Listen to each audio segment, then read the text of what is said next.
Department of Tourism.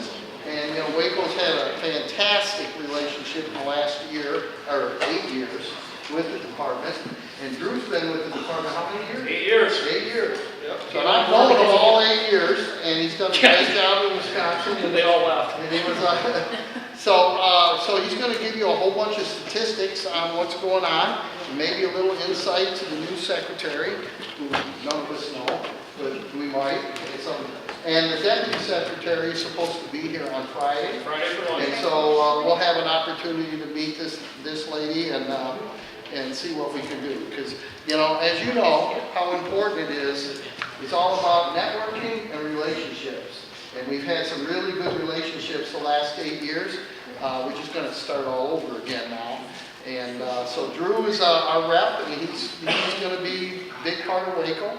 And so, Drew, take it. Thank you. Yep. Appreciate it. First things first, thank you for everything you do. I know you don't get that thank you very often. You know, you put in a lot of hours, especially during summer season.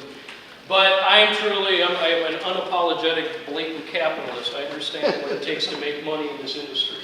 And I raise your hand if you're a taxpayer. Thank you. Okay? I have the best job in state government as far as I'm concerned. I get to travel every day, I get to see people, I get to meet with businesses, I get to share ideas. I probably haven't had a good idea in 20 years. I've just stolen from people that really know what they're doing. Probably taken every good idea Buzz ever had. I have the remarkable opportunity to, you know, talk about my background. I spent many years directly in tourism before I came on board with the Department of Tourism. I was in Columbia County and know these folks real well with Indian Trail. So I spent 10 years with the Convention Visitors Bureau. I know that side of the promotional world. Before that, I was a hotel restaurant guy. I know what it's like to make a payroll. I know what it's like to open a business. I also know what it's like to close a business. So when I talk to younger folks too, and they're like, "Wow, looks like you've had some success." I'm like, "I have." I've also had the most sobering moment when you bow your head and you go, "This is not going to work anymore. I'm sorry." Okay, that brings you right back to from 0 to 0 real quick. So as I travel around the state, one of the key things that I try to put out there is a little bit. I want to talk about the hospitality. I want to talk about the fact, and Bud really set this up perfect. I'm going to ask for a better lead in. It is about the experience. You can spend all the money in the world, but if you're not there to set people in the right tone when they walk through the door and to truly welcome them in, you're not going to have anything. You know, look at places that you've been to in your own experience. We'll talk more about that, where you walk in the door and you can just tell, boy, they've spent the money. This is just everything. And then the first person you meet, you go, "Hey, how are you doing?" "I'm fine." Ah, crap. Here we go. You know, we missed it with the first person at the door. Now, I'm not going to, this isn't one of those, I'm standing right in your way. So I can see it on. You can see it on my screen, all right. This is not one of those PowerPoints where it's full of graphs, but there's a couple of things I wanted to point out here. First off, I'm a guy who's rooted in facts and figures. I believe that if you're going to do anything, if I'm going to spend your money, your taxpayers, your tax dollars, to do what we do, we need to have research that says what should we be spending it on. For the last 5 to 6 years, we've really been comparing ourselves very closely to our neighboring states because, quite frankly, let's face it, that's who we're competing with. We know that we've got Minnesota and Michigan up here in the same battle with us. To the south of us, we've got Iowa and Illinois. Missouri's been very kind to us recently. We've developed into the Missouri market significantly. The Ohio Valley has really developed. But again, you don't know what you're getting into unless you flat out ask people. You can do all the technology in the world, but if you don't flat out ask them and say, "Hey, what do you like about us?" you really don't know where you're going. We started taking a look at what is our image versus the competition. And that was as simple as that. You know, if you're going to go camping, where do you like to go camping? Where's your preferred location? Well, we kept winning on these things. We kept finding that, guess what, we do own these markets. When we talked about, well, you know, let's drill down more. How about fall colors? How about, you know, your experience? How about family safety? And let's get into the actual categories here. Well, here's what I love about this one. Okay, cabins, cottages, camping, backpacking, water recreation, trails, fishing, outdoor. Tell me this isn't everything you guys are doing. I mean, this is camping right here, and I'll throw in the fact that beer is number one. like no kidding, right? So, you know, these are the top pieces as you look at our competition, where we sit. So it's very easy to make the case that are we focused enough on hospitality in general, or are we focused on outdoor recreation? Recently, I don't know if you've been following the news, but and I'm not going to talk about the budget proposal and all that because, one, that's not my deal. I do my job regardless of what it's going to look like on paper. But, you know, one of the discussions has been, are we focused enough on outdoor recreation? Politics aside, I like that argument. I like that discussion right now, the fact that we are talking about outdoors. Because whether the economy is strong, the economy is weak, the outdoors owns it. So that's a wonderful thing as we see these cycles in unemployment, workforce, etc. Those things don't change. Now, why do I talk so much about, you know, actually tracking these folks? Because it's not just tourism anymore. The word tourism actually is the wrong word when you're talking about promoting your business, your community, recruiting jobs. What we really need to talk about is intrinsic values. We need to talk about why people are here in the first place. It starts with vision. It really does. Because think about it. How many of you live in your community because you want to live in your community? You chose to live there and run your business. Show of hands. How many people, you live where you want to live? How many of you can't wait to get the hell out? A few hands. Not many. Here's the sad part, as that age group goes younger, I asked that same question of high schoolers. Ask a centennial, ask a group of 100 high schoolers, say, how many of you can't wait to live there the rest of your life? They just give you that look. And I ask the same question, I don't mince words, I go, how many of you can't wait to get the hell out of here? 80% of the hands go. So, we've got to make sure that we show the value of what it means for people that want to come to a community in the first place. And all of your business experience you deliver is part of that equation. Whether it's the rivers and the pools and the hiking, the backpacking, and the camping itself, but all of those things go into that. Now, what about the live scenario? Well, one of the things that has changed with the, raise your hand if you're a millennial. Look at the hand on one again. Okay. It's like the M word, right? Everybody loves that word. You're not living in your parents' basement on the boy playing video games. No. Now, I own a millennial and a bunch of centennials. They're not living in the basement either. So I challenge that demographic a little bit. But it did change. Because one of the things we found is as the unemployment level dropped, we got ourselves into a situation now to where, starting with millennials and now truly with centennials. Who knows what a centennial is? Have you heard that term before? 3 to 23 statistically. Basically, every high school and college kid on the planet is now a millennial, but we don't spend a minute talking about centennials. And that's kind of an irony because they are truly the first generation that's not choosing where to work, they're choosing where to live. Then their attitude is, I'll find my job because it's not about what I'm doing. I can do it anywhere. Yes? I think they're calling it Generation Z. Z. Yep. X, Y, and Z. Yes? I've also heard it called snowflakes. The snowflakes, yeah. Yeah, I'm trying to be, you know. And here's why the millennials are so much fun, because there's actually 2 generations of millennials, and split them in 2. So you got the older millennials, the younger millennials. Now, who in here is a boomer and X? We raised the millennials, so be careful how much criticism you're throwing around. We basically gave birth to those folks. Now, if we can get them to live in our community because we have the right infrastructure, we have the right attitude, we have the right schools, everything that fits into that, well, if they live here, they have to work. I mean, theoretically, when you think about that, that's kind of goes together. How many of you are hiring? I know I just had this discussion, you know, we're in a very tough world. 2.7% unemployment, I work for the government, 2.7% unemployment, what a great buzzword, it's a wonderful thing. No, it's a terrible thing to hire. Okay? I don't want to hear about minimum wage, I don't have discussions about any of this kind of stuff because it's irrelevant. It really is. The fact of the matter is, there's not enough good people to hire to bring in the door. How do we get more people? And unless we get back to 5, 6, whatever else unemployment, you're not going to change that scenario. What we do know from research, this has the opposite effect. The minute you put a now hiring sign out front, you essentially tell your guests, don't stay here, I don't have enough staff to take care of you. When you think I'm being facetious, we actually have done studies with the hospitality industry where we've actually seen numbers decrease. Because you're truly quantifying guests that stays with you, they've got choices.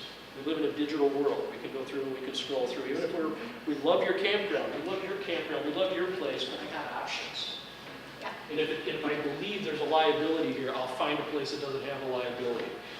I'm on a one-man mission to figure out how do we get rid of this. Well, part of it changes when you start throwing a little numbers behind it. You start realizing that, again, this is why I love direct tourism. I hate the word because it sends people running for here. Go to your municipality, go to your county boards, and start getting all excited about tourism. Yeah, okay, whatever. I'm worried about economic development and workforce. Oh, hey, we're into that discussion. We'll come to the table for that. Well, guess what? Here's where we need to actually translate another great, exciting chart on the wall. Here's what you need to know. Municipalities, large metro markets are growing regardless of recreation period. If you have tourism promotion or if you don't, metro areas are growing. If you're in a micro area, which is considered basically a demographic with a 10 to 50,000 populated city. That's a lot of Wisconsin when you look at it. It's easy to come up with 1 10,000 town. Well, if you have tourism, you're growing okay. And if you don't have tourism, you don't have outdoor recreation, you don't have any amenities that you're promoting from a recreational standpoint, then you're losing. The worst is rural. You're still only gaining this much. It's got the slowest growth, but it's got the biggest loss. So it makes the argument that in the rural communities, we've got to be more focused than ever on talking about our outdoor recreation, our promotional opportunities, your business. It's a tough one to put into, to quantify into marketing dollars, but it's a reality of where we're at today. Back to the beginning, all the marketing dollars in the world do not change first impressions. They really don't. You can spend millions and millions of dollars to say, I'm the best. If you're not the best, you don't win the battle. And all of these things go into it. It's the introduction. It's the welcome. How are you bringing those folks through your door? When I was with the CBB, I used to get comments that said, well, how does that help bring people to my door? Well, I brought people to this county. It becomes your job to get them in the door of your business. But I got them here. I got the audience here. You need to take it to the next step. And by taking it to the next step, you have to own all these things. You truly have to be on top of it. Now, what's the most important piece of that introduction? Welcome, I'm Drew. How are you doing? Good, how are you? I'm great. Thanks for being here. I appreciate it. Is it safe to say that there's at least one person in this room you don't know? You have 30 seconds. Go meet somebody you haven't met before right now. Hi, nice to meet you. Tiffany Trino, Wisconsin. Nice to meet you, Tiffany. Bunch of hospitable out there, right? How's it going?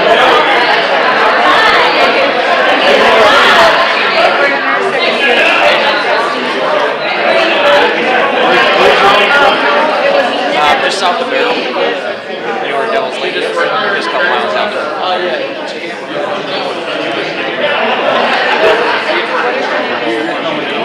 Yeah. How many of you are speakers? How many of you have to go out on occasion and give a talk? You got to go to a meeting, you're leading a group. Hey, this is a great exercise. If you want to go get a beer, go get something to eat, just turn them loose and go. Everybody in this room just started talking, shaking hands, smiling. Volume went up. How many of you, truly, raise your hand. How many of the gregarious ones, you love a group of people, give them a microphone, 100 people, you're at your home, you love it. You were smiling. Okay? How many of you are the opposite? Public speaking, big groups, not your thing, more of an introvert. But yet, all of you were smiling. She's over here going, yeah, it was me. No, but you're still smiling. Here's the cool thing about it. Do you have a question? I just wanted to make a comment. As a owner Yes. of the bar and restaurant or the campground, I always introduce myself and then I find out what my customer needs are. So, because when I'm serving them or they're at the campground and they come in, I talk to them by name Yes. and they really, I think that really puts. And we're going to talk about the types of customers in a second. You nailed it. Okay? Thank you. Here's the thing. Whether we're introverts or extroverts, we were all hardwired from kids to like other people.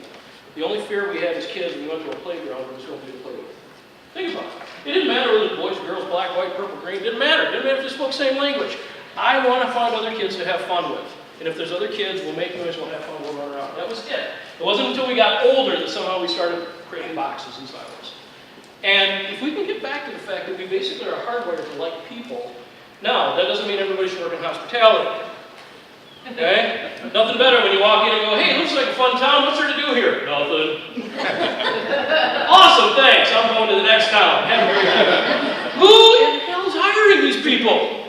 Okay? Now, I realize, real world, I get it. In the 90s, I was in a restaurant. I know what it's like to have 3% unemployment and you hire who walks in the door. I get that.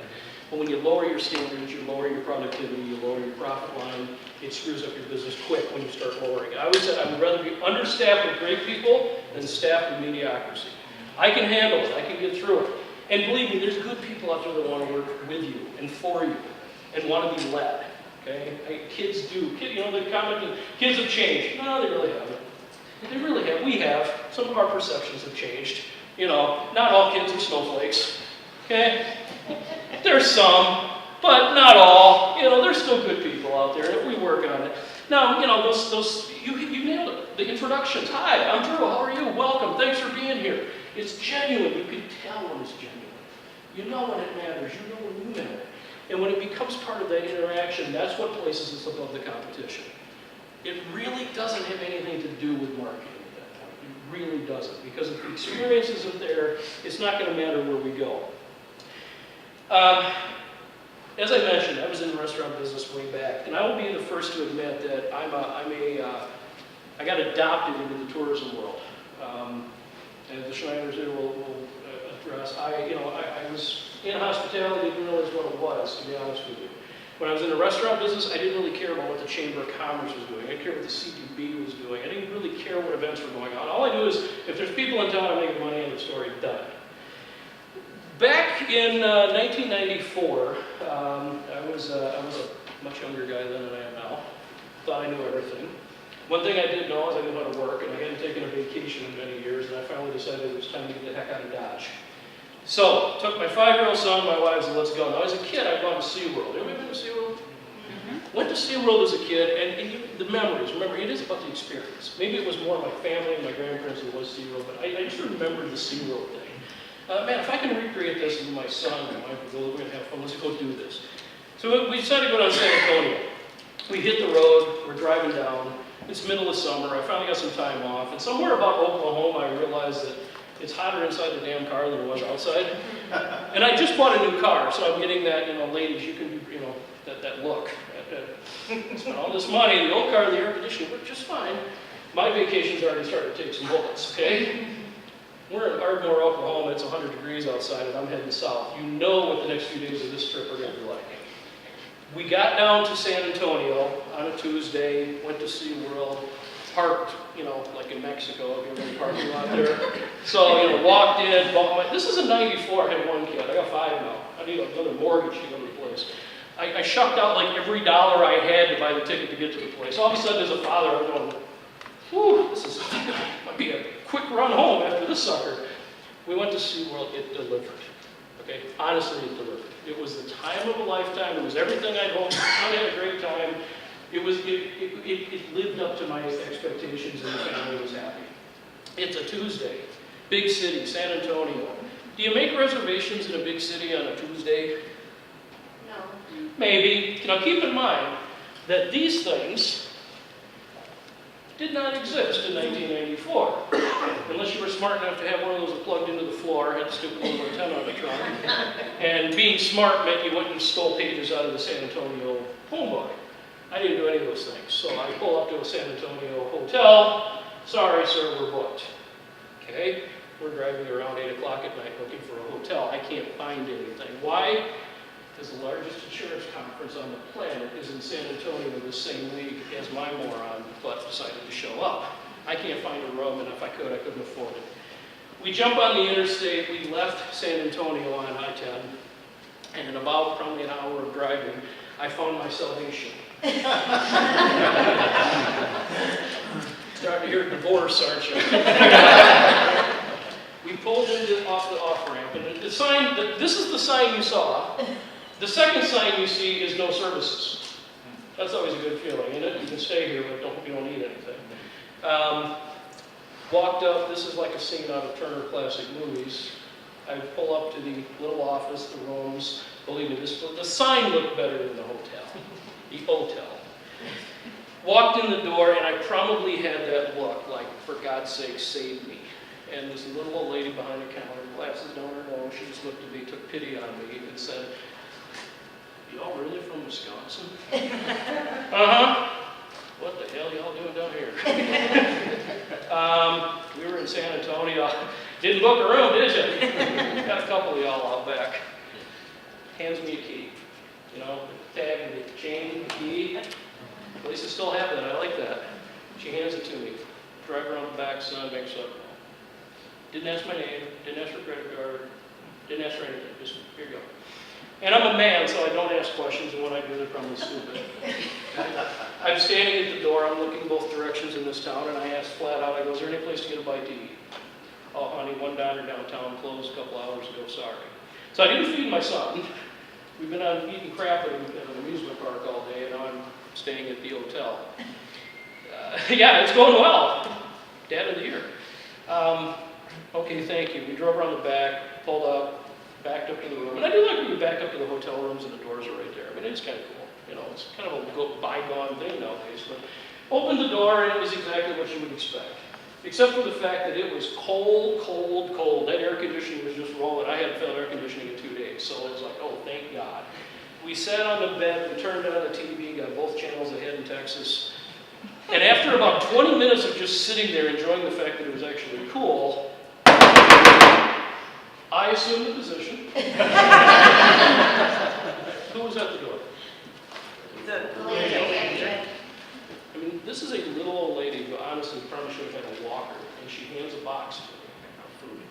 She goes, I called our friends downtown, told them I had guests, hope you don't mind, there's 3 cheeseburgers, Cokes, Coke means anything in the can. Here you go. What do I owe you? See you in the morning.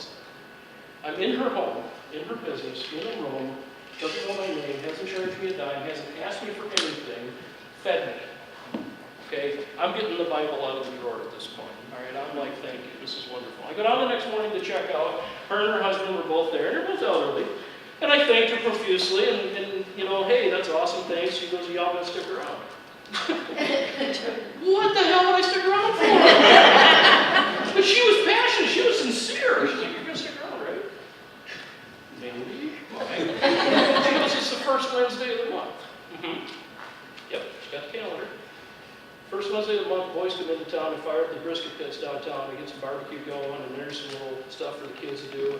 And at night, they have like arts and crafts and stuff that they sell in their tents. We get people off the highway stopping. And then those Indian folk come down at night and they dance with us. And that's really cool that they come spend time with us. Y'all should check it out. God bless Texas. God bless Texas. I'm thinking there's no way I'm going out and selling my wife on this vacation of a lifetime, okay? My son comes walking in, and anybody that knows me knows why my son came in to get me. Because I like people, and this lady was being so nice, and you know, he came, Mom sent him, look at your dad, what the hell is your dad? Okay? He walks in the door without missing a beat. Is that your boy? Oh, hey, there's free rides for your kids today downtown. Dad, really free? Yeah. Come on, son, we're in this together. And the Chamber of Commerce gave me this card. You can go get a sandwich. Well, she got me paid with food. So she's got him at fun, me at food. Let's go. We drive downtown, and the whole way I'm getting this look. We pulled up in front of this old downtown, and it's truly, trust me, picture the worst downtown you've ever seen, and then close your eyes and imagine worse. Okay, it was old, it was an old cow town, it was beat up, there's nothing here except for a few businesses, and it's all dust. And the Marlboro man walked out the door. This really tall, good-looking, big cowboy comes out, opens the door for my wife, who's not the gregarious type, by the way. I'm the one who doesn't shut up in public. She's the one who goes, God, I'm tired of this.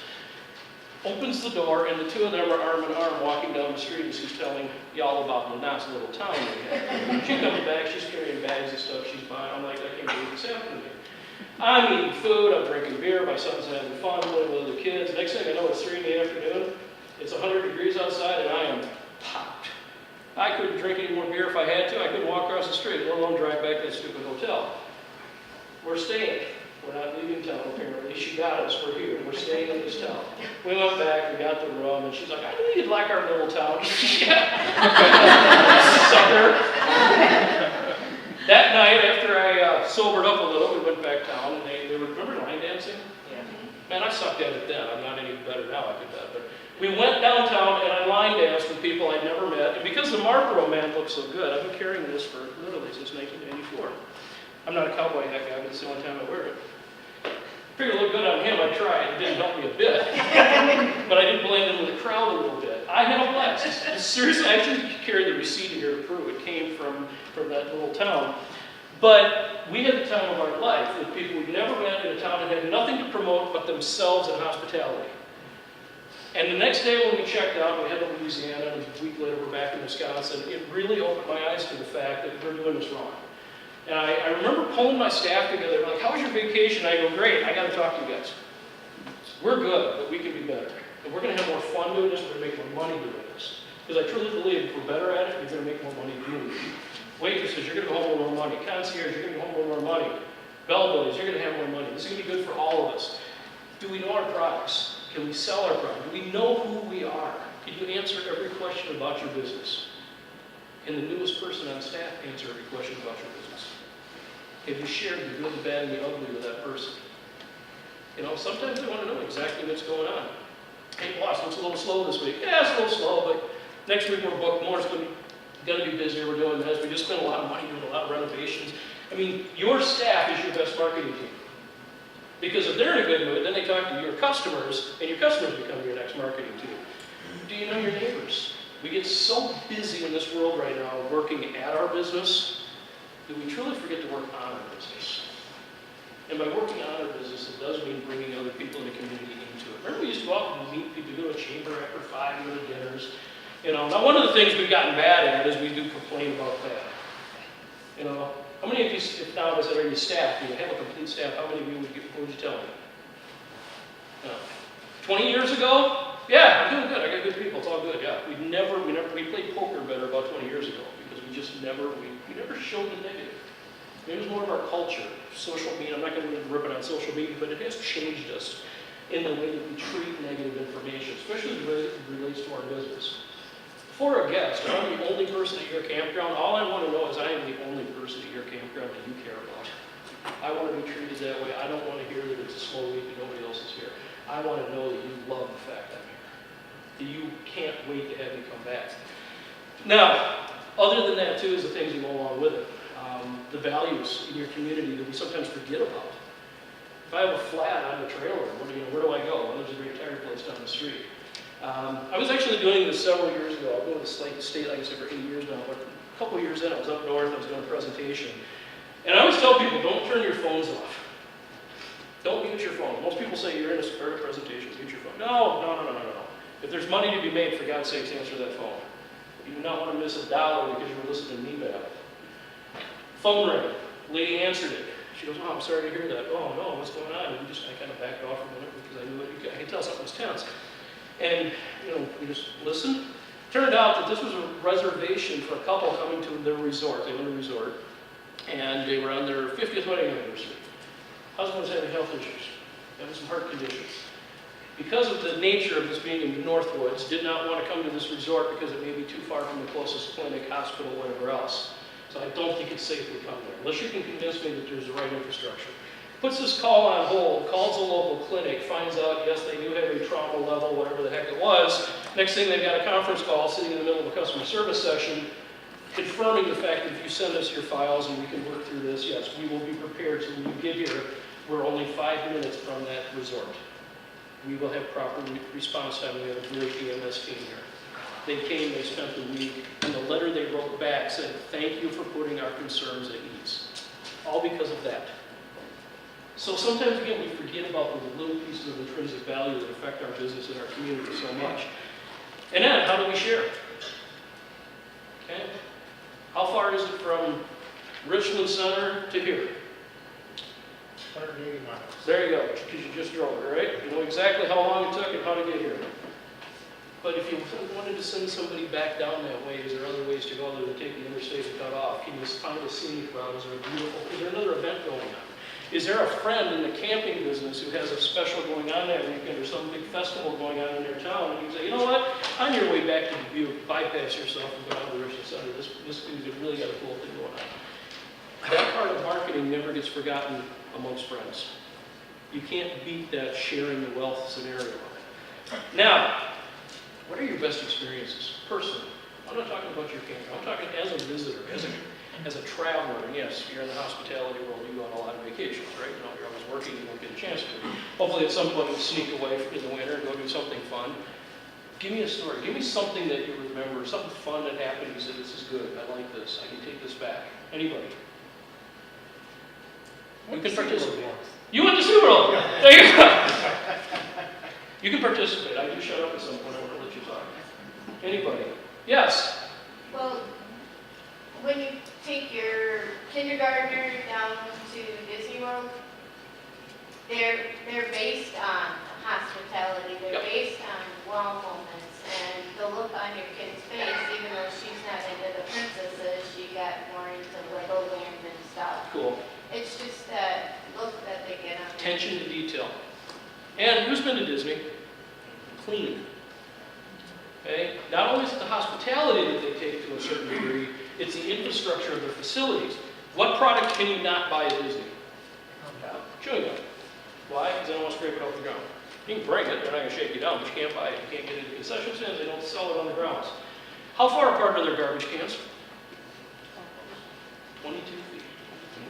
Why? Because they've studied garbage can habits. 22 feet is the optimum distance at an amusement park that people will walk and actually drop the trash in. 24 feet too long, they try to throw it and they miss. Anything less than that, it ends up wherever they want. Too many garbage cans causes more trash. They did the research. I can't make this up. I actually went through, 4 years ago, through Disney's training, and I got to see some of the stuff they do. It's the most ridiculous hospitality ever. Love it. I'm a numbers geek. This stuff amazed the heck out of me that they've actually studied these things. Sometimes they're, yes? Speaking of Disney, they pay attention to detail. They mentioned infrastructure. I noticed that the manhole covers they have the Mickey Mouse ears casted in them, and they're made in Neenah, Wisconsin. Yes. So I was impressed. Isn't it awesome? And the fiberglass pieces that they have when you come through the gate are made in Sparta, Wisconsin. So I love that other little connection there too. So it's kind of cool when you see those things. You're right, I love that. You know, well, I've heard it. I got a whole list of those fun things too. Sometimes our best experiences, though, are very simple. You know, Bud made a comment about, you know, ADA and handicapped accessible disabilities. There's a whole discussion going on in the world right now about words. The fact of the matter is, this is my brother-in-law. He's a former Marine. He's a great American. This guy's as bold as anybody I've ever met. I can't keep up with the guy. His comment is, the world is barrier-free if I go where I can get to. I kind of love that attitude about it. But he loves to experience things. And he goes, I've never looked down upon somebody that they should have done this for the trailer. They should have put this in to accommodate me. He goes, I don't want to be accommodated. He goes, if I can get there because they designed it that way, that's great. But if they can't, he goes, I don't look at it as a mark. He goes, I don't think everybody should have to go back and spend $1 million to renovate 10 things because of me. So from a business standpoint, he gets that. But he says, red, white, and blue. You know, this is my family. I mean, those to me, those are the best experiences. He travels with me as I go around the state now. And, you know, we'll go places and he gets to experience events. And, you know, for a guy who, you know, can't move from the neck down and you never meet a happier person, and when he meets people, the first thing he tells them is, thanks for doing this. This is great. God, it's fun to be here. You know? It's not what you expect. Because here's the other side of the equation, right? What happens when you tick them off? Who's got a worst experience? Who's got a place you're done with? Anybody? Whether it's a business, whether it's tourism, whether it's online. Okay. Who's Goes an back Amazon? to the now hiring thing. Yeah! I choose not to go in those places because if they got the sign out there, I'm worried I'm going to get a bad experience. See? Oh, who else feels that way? Who else now, or now I've screwed it up for you, now you're going to see my side. Okay? But, you know, now don't get me wrong. There is a place where you could market to people in your own business and say, hey, we are hiring. We do need people. It's how you do that message that changes. And I do a whole presentation on that. I won't go into that. But the worst case scenario, the problem here is that when you screw it up, it's how we recover. We are poor at recovering. Partly because we don't ask the right questions in the recovery. And I'll talk a little more about that on the back end. But we don't recover properly. We don't really dive into it. We're afraid of rejection until we get to social media. Who has been on TripAdvisor in the last month, 6 months, year? Who has Googled yourself, your business? Do you know what's being said? Do you know what your reputation is? You've got to be cognizant of that. Statistically right now, 80% of travelers are on social media. A year ago it was 75%. Now it's 80%. Engagement levels are creeping up every day. Essentially, we've become an environment that's entirely connected. And the fastest growing technological group, what we call the Silver Surfers, 75 of them. They're the ones that have the means to buy the best technology out there. They don't care whether it works or not, as long as they can make a call. And guess what? They're buying the good stuff. But then they discover social media. And they've discovered what do everybody think of what I'm doing? We value opinion polls. Now, you look at the 10,000 people that said you've got the best place on the planet to stay, or the 5 people that burned you because you made a mistake at some point. That's the problem. We are tuned to start at the bottom of the list because we think somehow that these 5 morons validate my insecurity. Now, if 10,000 of them validate your insecurity, yes, you have a problem. And if you do, you probably are not going to be here at the Waco conference working on hospitality items for your business because you got bigger problems right now. But that's the reality. So you had your hand up, yes? I was just going to say, we work on the other aspect of social media. We are a business in a very small town. So the social media there is the legal, is the word of mouth. The Okay, yeah. local newspapers, so to speak.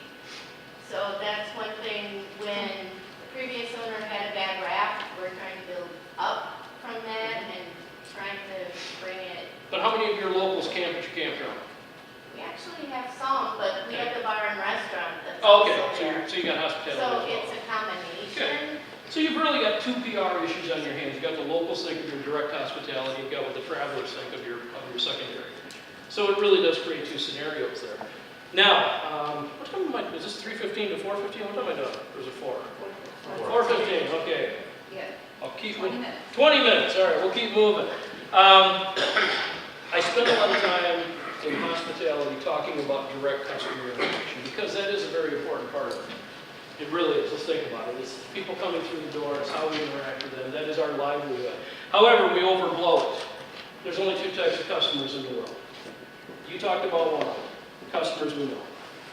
Who here goes out for Friday night fish fry? You walk in the door. They go, "Hi, Dave. Good to see you. Thanks for being here. What can I get for you? Here's your drink. Thanks for coming. Where's the rest of the family? Have a great night." You have one of those places? Yeah. You got 2 of those places? 3? How many places do you have that if you go out for dinner on a Friday night when you're not working at your own place, how many places do you have on your list of acceptable dining out on Friday night? The wife will let me take her here. 3, 4, your options. What happens if one of them screws up? It changes every time you go out. The change, list comes off, people come on, I like this place, I'll go back, no, they're not in, they're not there anymore. It is the interaction, but it's customers that we know that makes it easy, isn't it? Don't you love repeat customers? You love it when those people come out and say, I've camped with you for the last 20 years, I want the same site, I want this, you know what I want. That's a good thing. But I also believe that if it's only repeat customers, you get soft. Because you just get attuned to the fact that they like you like them, and you hope it's all status quo. If you never see them again, you kind of figure out what happened, right? Unfortunately, too late. Now, the other side of this is that it's not people you don't know. And you hit on it earlier, ma'am, when you said it's about introducing your name and how are you. It's people we don't know yet. Think of the people in your life right now. Loved ones, spouses, business partners, employees. At some point, 5, 10, 20 years ago, whatever it is, 3 weeks ago, there's people you didn't know yet. And now you know them. And if every guest that walks through your door, drives on your property, comes to your supper club, your restaurant, your town, if that's your thinking is that I don't know this person yet, I don't know where they're from yet, I don't know who they are yet, I don't know how much money they have yet, I don't know how often they're going to come see me yet, but I do know one thing, if they like me and I keep talking to them and I keep getting them to come back every month, every week, every weekend, every time they save up that stack of cash, I'm on the top of the list. They bring that stack to me. Because if I screw up, the stack goes somewhere else. So it is economics 101. It really does come back to knowing your people and remembering that there, at some point, did you all meet somebody in this room today you didn't know before? Hey, you follow my directions, that's scary. There's one person you didn't know yet prior to coming into this room today. If that's all you remember out of what we did today, that you met one new person, I think I'm a success. I'm happy with that success rate. I don't care if you remember nothing out of this. But if you are like me and you've got to delete things out of the hard drive to make room for things nowadays, I just put the word, what, in your vocabulary? What's the new word? Okay, I'll tease you. Yeah. One person said it. What's the new word? Yeah. Awesome. All right, thanks for playing along. Take this word out. Remember I said you got to ask questions? How's this presentation? Is it okay? Do you like what I'm covering? Would you rather I talk about other topics? Would you like me to shut up? Have you had enough of me after 20 years? If I ask you a specific question, I'll get a specific answer. I might not like that specific answer. But if you say, no, I don't like a darn thing you're talking about, okay, I better change this. I better, assimilate to the crowd here a little bit. What am I doing wrong? I can look at myself and put myself in check and go, wow, this didn't work out well. Apparently I'm offended. I gave the wrong information. But if I just go, oh, is that okay? And everybody goes, how many of you are okay people? I bring you your dinner at a restaurant and you eat it and it was okay. And I come to your table, how was your food? Was it okay? How many of you are okay people? Be honest, raise your hand. How many are okay people? How many of you go, no, darn it, this sucks? 1, 2, 3, maybe. Okay? The truth is, because we are hospitality people specifically, everybody in this room is here because you're in the people business. We're used to being in the people business. We're used to being okay by reputation, by attitude. We don't ask those questions that put us in a corner.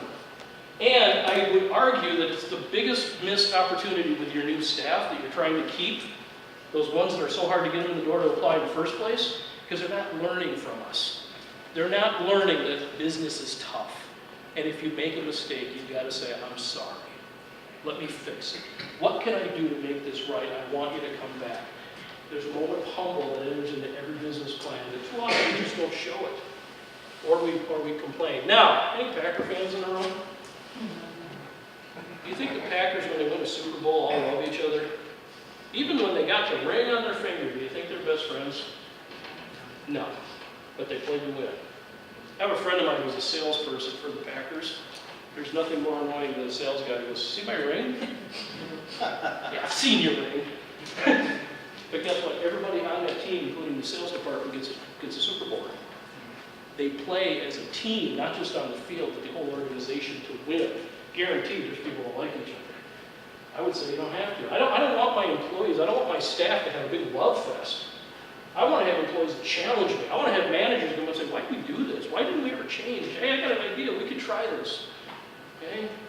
Sometimes it's great to hear that, especially when it's different generations that are bringing that information to our door. The other thing is the relationship between staff and us, and I hit on that a little bit, but that relationship with management. And I can send you this whole presentation, you don't have to write it all down. You send me an email, I'll mail you the whole darn thing, you can even have the slides. Your tax dollars paid for it, I'll share, you know. The relationship with I'm serious. Relationship with management. Again, we're not there to be liked. I always like, you ever work for managers that seem like they just want everybody to just like them? Well, it's not a bad thing. It's better than everybody hating them.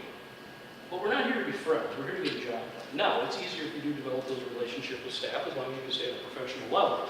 But too often we do miss that. We think that there's a closed door policy that, only come to me if there's a problem. Only come to me if you got great news. I don't want to correspond with you. But it does bring us back to the self-esteem. Have you ever seen Clerks? One of my favorite movies. You ever seen Clerks? Good guy. Go watch this sucker. Some of the funniest retail stuff you'll ever see in your life ever. It's kind of real. But the reality is, it is about that self-esteem. Going along with social media and everything else we do, it is your reputation. That is our reputation. If you Google yourself and somebody said something, that's your reputation. What's out there in the world, what's on TripAdvisor, what's on Facebook, what's on Twitter, what's on the chamber site, whatever it may be. If you Google your business and there's a comment there, that's your reputation. You just live in the digital world now. Why don't people come back?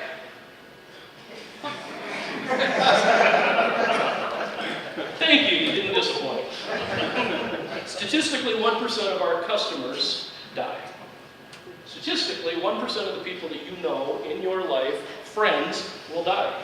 Of all the people you know, when you think about the people that you actually mourn or funeral, it's 1% statistically. Now, if you lost a loved one, who's lost a loved one? Does 1% justify sorrow and mourning? When you say, that's only 1%. Maybe somebody said at your funeral, it's only 1%. You deck them. Same thing when you think about business. We do lose people, and I know the story goes with that, but I'm up against the clock on this. 3% leave. They move away. They're not in our town, they're not in our state, they're not in our region anymore. They're not here. 5% develop other relationships. Relationships meaning you got those 4 places you go to on a Friday night. One of them is okay. The other ones are excellent. We may change our relationship status for that person. It's not just relationships in our own private world, but it's the same scenario. Competition.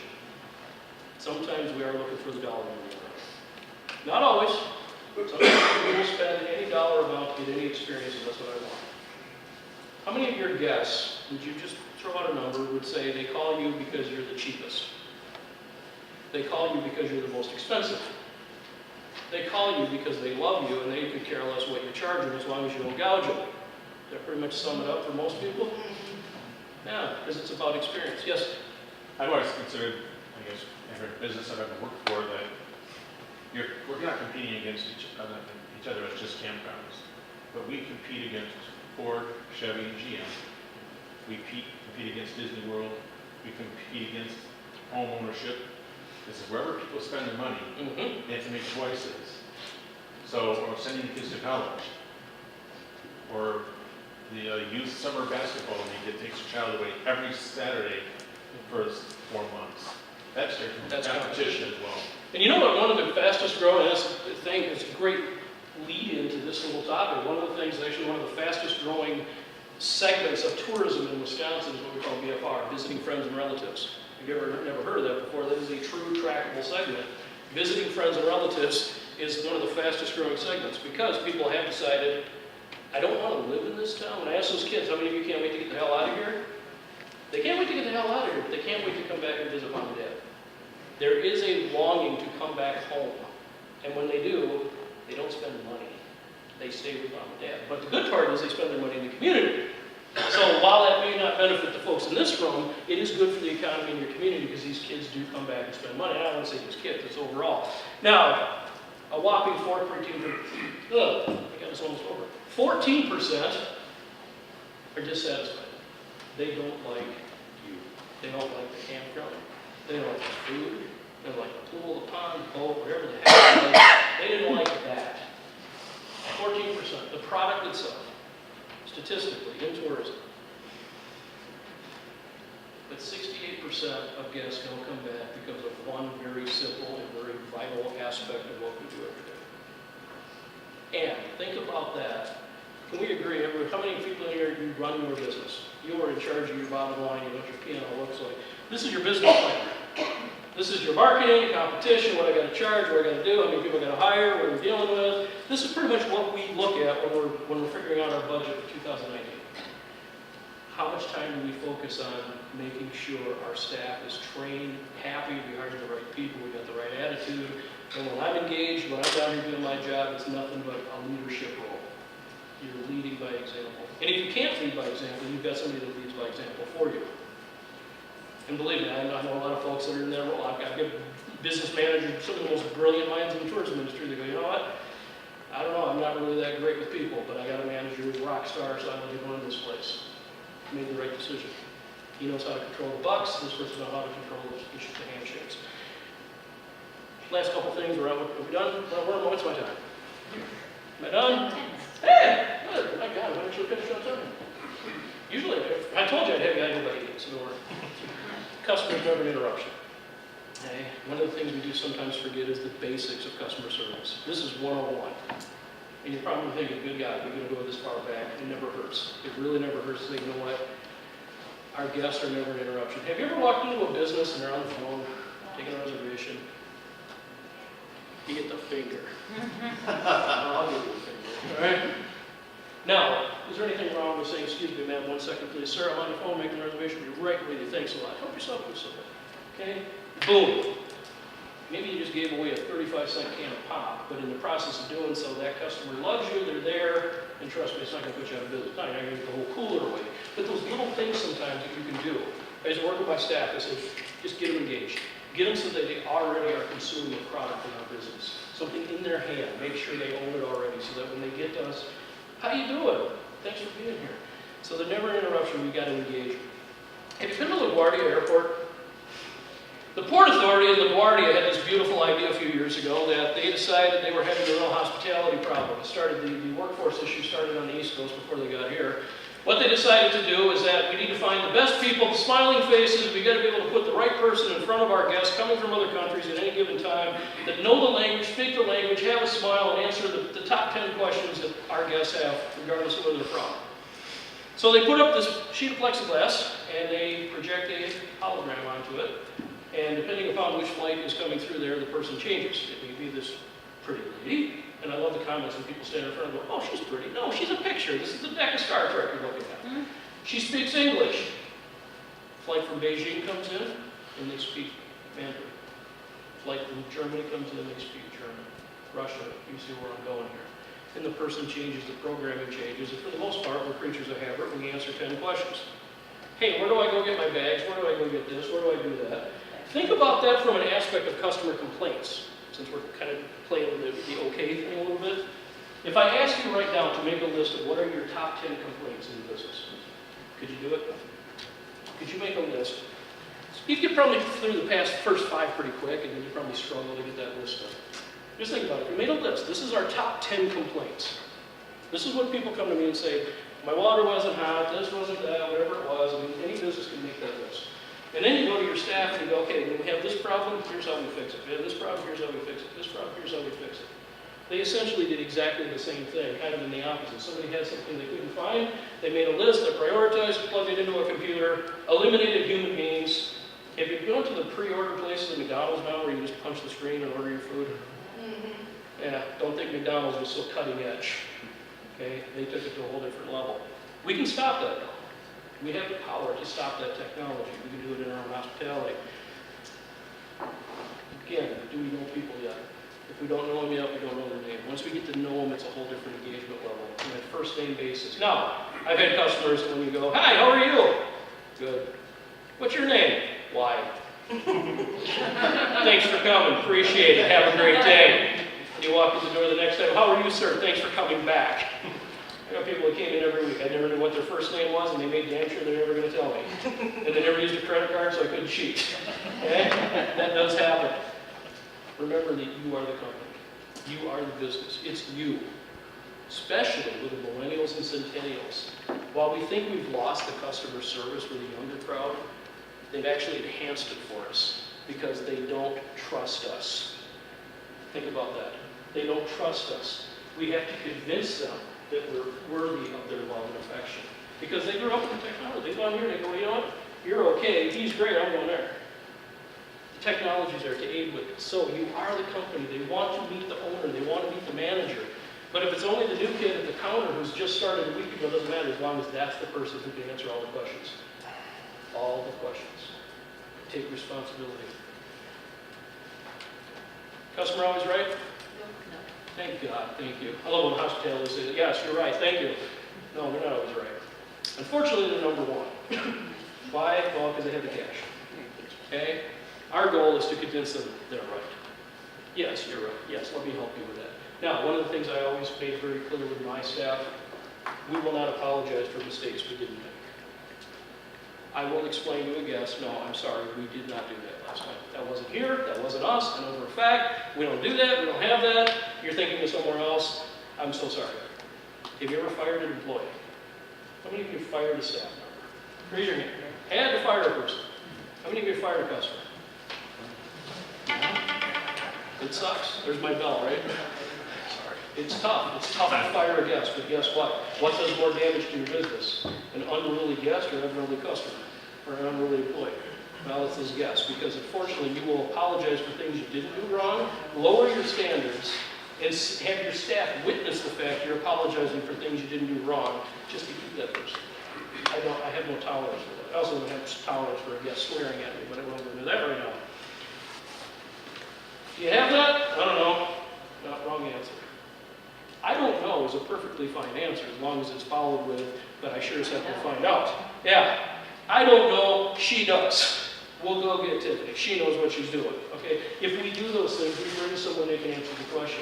Do you have that, Todd? I have no idea. But Steve works at the gas station down the other street. He's working tonight. A friend of mine. He's a rock star. Go ask him. We're going into town. Or I can call him. Here, we'll just call him. Those type of things. Money, money, money. Okay? You don't pay your staff. You don't pay your bills. Your guests do. It's all about money. You don't pay, we had a discussion, we don't pay a minimum wage. We pay a percentage of our bottom line. We take X amount of employees we need divided by how much money we have to pay them, that's what we can afford to pay people. Didn't expect a guy from the state to make that statement, did you? It's on camera. This will come back to haunt me. How is everything today? Good. Good, great, wonderful. Okay. Okay, that's sweet. I got work to do, man. We'll talk later.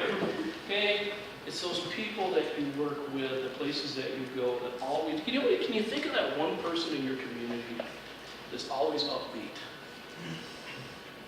My former boss, nothing against my current boss, my former boss, secretary there, she was that person in my world. She was always on 11. She was always fired up. She was always amped. She was always ready to go. She validated my insanity. I need that, and I'm that type of person. I like somebody who keeps me cranked up and was always positive. And if it wasn't, you knew darn well why. Because we're not just all fun and fluff. It's not all just snowflakes. Okay? Sometimes you need, I always say, you need two things: a good pat on the shoulder and a swift kick in the butt. And sometimes you got to differentiate between the two. Right every guest day. When they leave your place, it should have been the best experience they ever had, even if it rained all weekend. What can I do to make this your best experience? And do we go the extra mile? Do we truly, when we think we've won the battle, have we looked at what's the next thing we can do to serve? All the stuff you're talking about doesn't cost a nickel. Not a darn Someone's leaving their park and you say, hey, where are you headed? You give them some directions, a shortcut or whatever, doesn't cost a nickel, and it leaves an impression on them. And I would dare to say that you can't train people to do it either. It comes from the heart. This is why it's so important you hire the right people. Now, when I say you can't train good service, you can train the techniques of it and you can lead by example. You can set the tone and the attitude, but people either care or they don't. It comes from here, it comes from here. There's 200,000 unfilled manufacturing jobs in Wisconsin. We have plenty of jobs that people can do where they don't need to talk to anybody. But there's also a ton of hospitality jobs, and there's 200,000 people in Wisconsin that work in hospitality. We need good people. And you know when you meet that person who's ready to be encouraged, ready to be led, ready to be part of a team. And sometimes it starts with age 14. Sometimes it starts with age 84. Sometimes you put those two together in the same work environment and you discover something really wonderful. So, with that, last couple of things. Everything that I've babbled about, Travel Wisconsin, I'm sure you all know this. Your campsites, your business is probably on and should be and better be on Travel Wisconsin. If it's not, call me. Industry dot in front of that is the industry side of what we do. Everything from budgets to marketing to this program, everything we do is on the industry side. If you want a copy of this, I would be happy to email it. I'll have Lori put it up on the site for you. Next week we are at the Kalahari for Sunday, Monday, Tuesday for our annual conference. You're welcome to stop by, say hi. Okay, it's a great time. We get about 1,000 people together to do this for a living and share ideas, and it's really a fun time. Thank you from the bottom of my heart. Thanks for putting up with me. Thanks for listening to me. I hope if you take away one thing from this, it was advantageous for your business. It was advantageous for your bottom line. God bless.